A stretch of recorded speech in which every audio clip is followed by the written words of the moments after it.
welcome to the deep dive. Ever wonder what really makes successful people tick? You know, those consistent things they do. Yeah, what sets them apart. Exactly.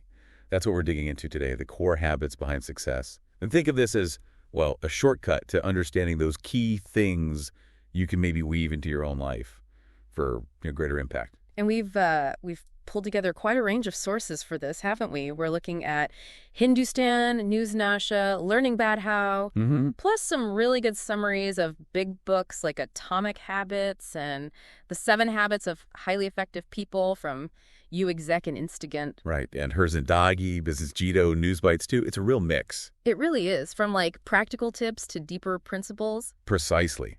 So our mission really is to boil all this down into things you can actually use. Key habits you, our listener, can start trying out without, feeling totally overwhelmed. Because it's not magic, right? Not at all. Yeah. So often it just comes down to those consistent, maybe small habits that just build up over time. Okay, so where do we even start unpacking all this? Well, one thing that really jumps out across a few sources is this idea of responsibility, taking responsibility. Yeah, yes. Hindustan talks about that. Yeah. Successful people owning their lives, their actions, thinking before reacting. Yeah, and focusing on what they can actually control. Exactly. And it's more than just like saying, my bad. Newsnasha really digs into how taking responsibility for actions and outcomes gives you this sense of control. A proactive feeling. Exactly. Proactive, not reactive. Yeah. And Business Jito adds that they own their choices, admit mistakes, and they don't, blame others. Right. Seeing yourself as the driver makes total sense. Totally. Okay, so if you're taking ownership, you kind of need to know where you're going, right? Yeah. Goals seem critical. Oh, absolutely. Our sources are super clear on that. Hindustan says successful folks have clearly defined goals. They know what they're aiming for.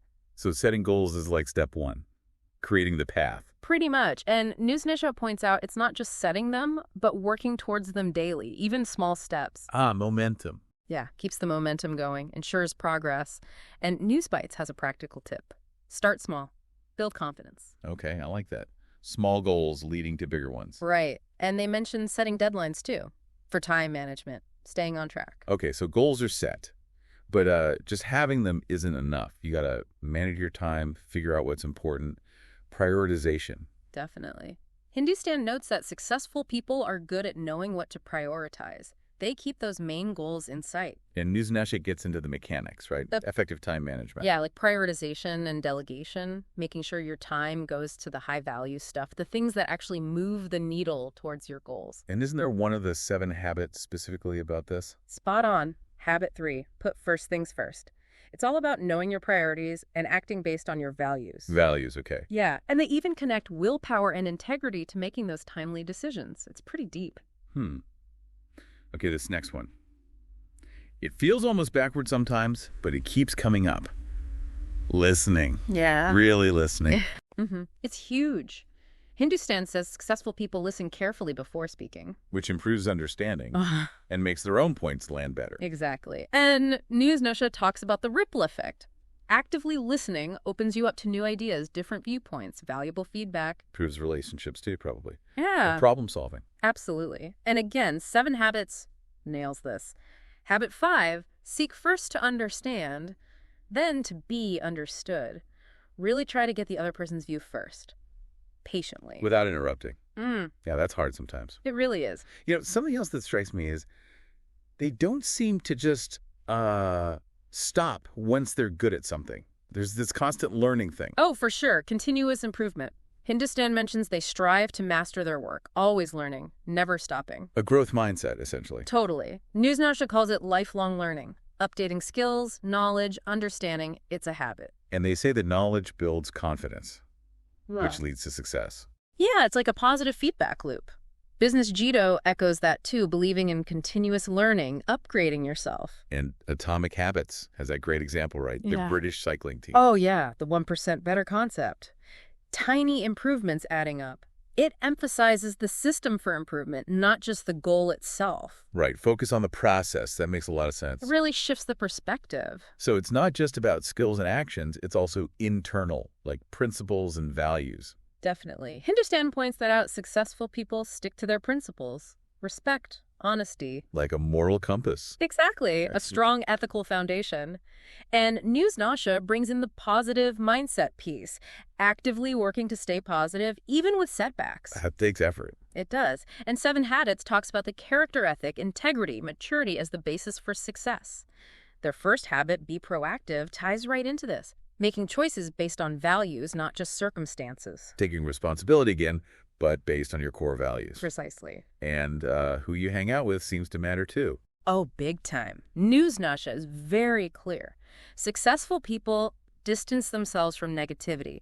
They choose positive, supportive, inspiring people. Creating the right environment. Yeah, and Business Jito agrees. Surround yourself with positive, big-thinking, generous folks. Avoid gossip. It protects your energy, your mindset. Business Jito also mentioned something about being alone. Self-reflection. Yeah, spending time alone daily for introspection. Thinking about your actions. Taking stock. Exactly. Learning from your day, making adjustments. It's like a personal debrief. Okay, that makes sense. Now, what about distractions?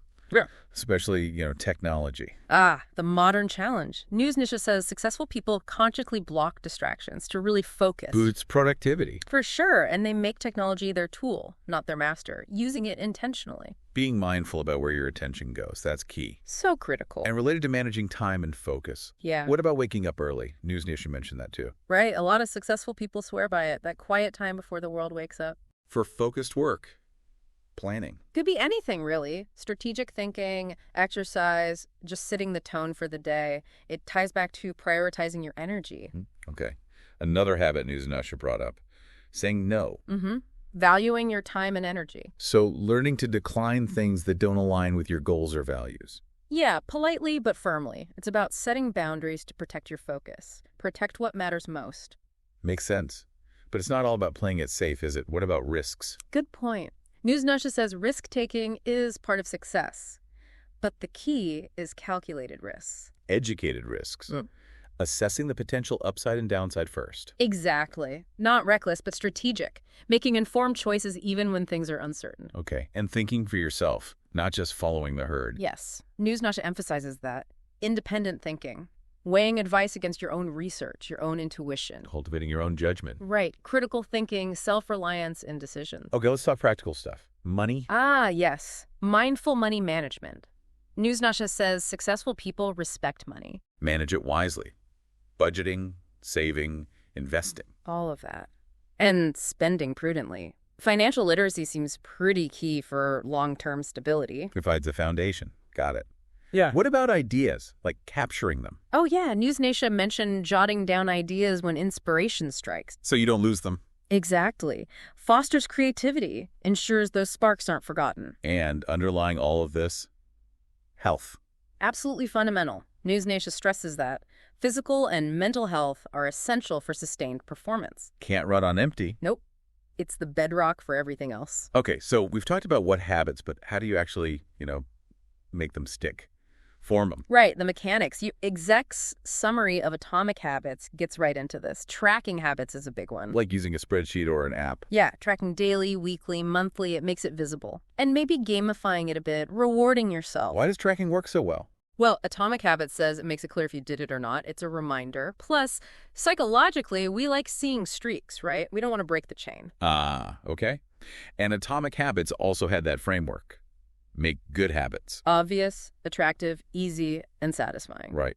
And bad habits, the opposite. Yeah. Invisible, unattractive, difficult, unsatisfying. Exactly. And the idea of starting super small, like a 2-minute version of the habit. Lowers the barrier. Totally. Makes it easy to start. And then immediate rewards after doing the habit help reinforce it. Makes sense. Build momentum. Now, what about that 21-day thing? Does it really take 21 days to form a habit? Herzendagi mentioned that. Yeah, that's a really popular idea. Herzendagi mentions research suggesting consistency for around that time helps, and controlling a bad habit for that long might help break it. But is it always 21 days? Well, sources like Atomic Habits suggest it's more nuanced. The time varies a lot depending on the habit, the person. It's more about the consistent repetition, the frequency, than hitting a magic number. Okay, consistency over a specific time frame. Got it. And Herzendagi had tips for breaking bad habits, too. Yeah, practical stuff, like consciously deciding to stop, setting reminders, distracting yourself with something healthy. Rewarding yourself for not doing the bad habit. Right. And avoiding trigger situations or people that lead you towards it. Okay, concrete steps. Good. And finally, that core idea from Atomic Habits again. The small improvements. The compounding effect, yeah. Those tiny, seemingly insignificant changes adding up over time to something remarkable. That 1% better every day idea. Exactly. It's powerful because it shows you don't need massive overhauls. Small, consistent efforts really do lead to significant results. That's actually really encouraging. Isn't it? So wrapping this up, as we look back on this deep dive, some big themes really stand out. Taking ownership, knowing your direction with goals. Managing time, listening well, always learning. Staying true to your values, choosing your company wisely. And just understanding the power of those small, consistent steps to build the habits you want. It's not really a secret, just intentional practice. Exactly. We've sifted through quite a few sources to hopefully give you a solid grasp of some core elements for, well, being more effective. Building success bit by bit. So here's a final thought for you to chew on. Thinking about all these habits we've discussed today, which one, maybe two, really clicks with you right now? Where you are in your life. Yeah. And what's one small thing, like super small, you could actually do today to start moving towards it? Just one little step. Remember, it's a journey. Absolutely. This whole self-improvement thing is ongoing. Keep exploring, keep revisiting these ideas, and see what works for you.